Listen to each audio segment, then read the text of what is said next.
How the Grinch Stole Christmas by Dr. Seuss.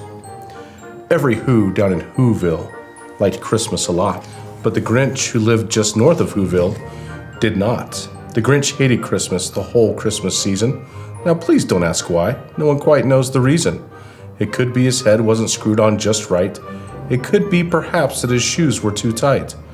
But I think that the most likely reason of all may have been that his heart was 2 sizes too small.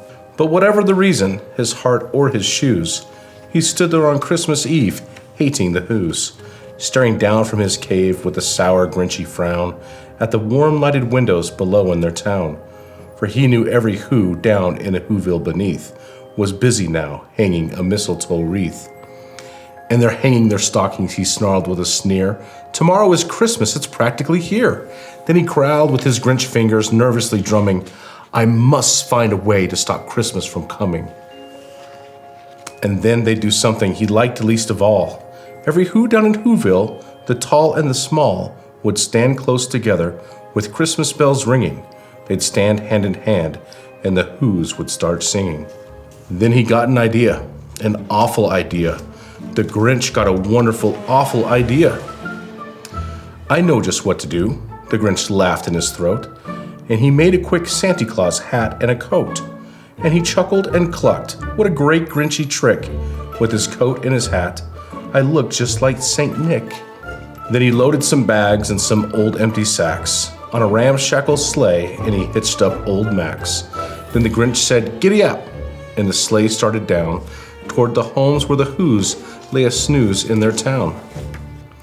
All their windows were dark, quiet snow filled the air. All the Whos were all dreaming sweet dreams without care. When he came to the first little house on the square, this is stop number 1, the old Grinchy Claus hissed, and he climbed to the roof, empty bags in his fist. Then he slid down the chimney, a rather tight pinch. But if Santa could do it, then so could the Grinch. He got stuck only once, for a moment or two, and then he stuck his head out of the fireplace flue, where the little Who stockings all hung in a row. These stockings, he grinned, are the first things to go. Then he slithered and slunk, with a smile most unpleasant, around the whole room, and he took every present. Pop guns and bicycles, roller skates, drums, checkerboards, tricycles, popcorn, and plums.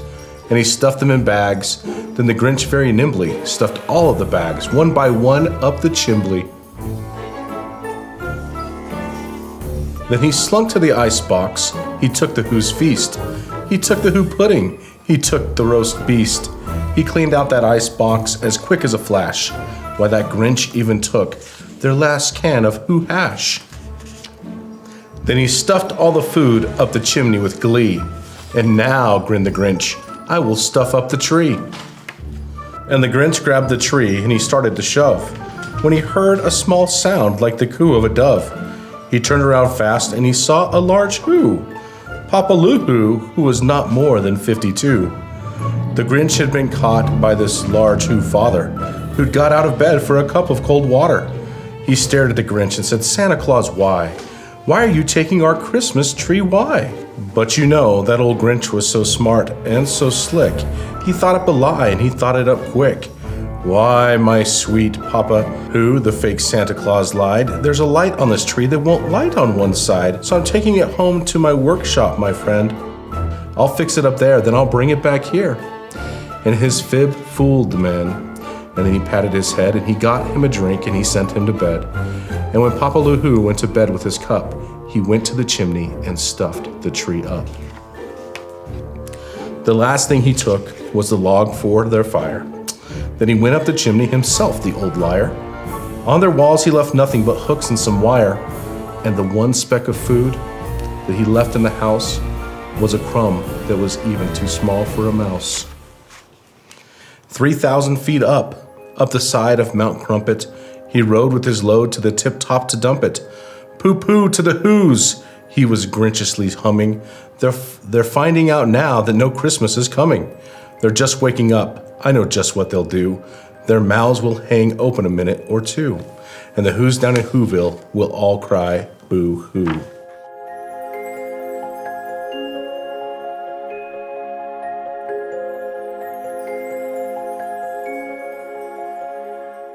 "That's a noise," grinned the Grinch, "that I simply must hear." So he paused, and the Grinch put his hand to his ear, and he did hear a sound rising over the snow.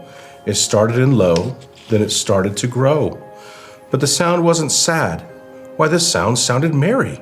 It couldn't be so, but it was merry very. He stared down at Whoville.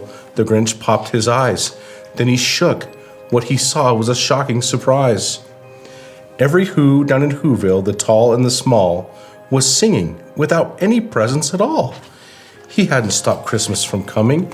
It came, somehow or other, it came just the same. And the Grinch, with his Grinch feet ice cold in the snow, stood puzzling and puzzling. How could it be so? It came without ribbons, it came without tags, it came without packages, boxes, or bags. And he puzzled 3 hours till his puzzler was sore. Then the Grinch thought of something he hadn't before.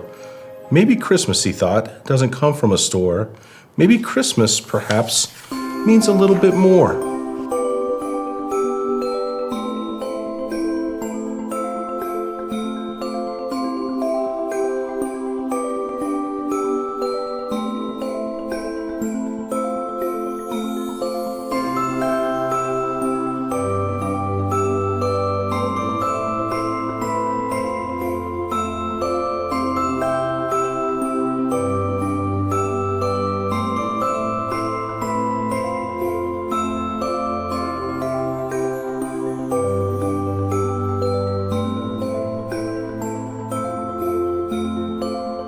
And what happened then? Well, in Whoville, they say that the Grinch's small heart grew 3 sizes that day.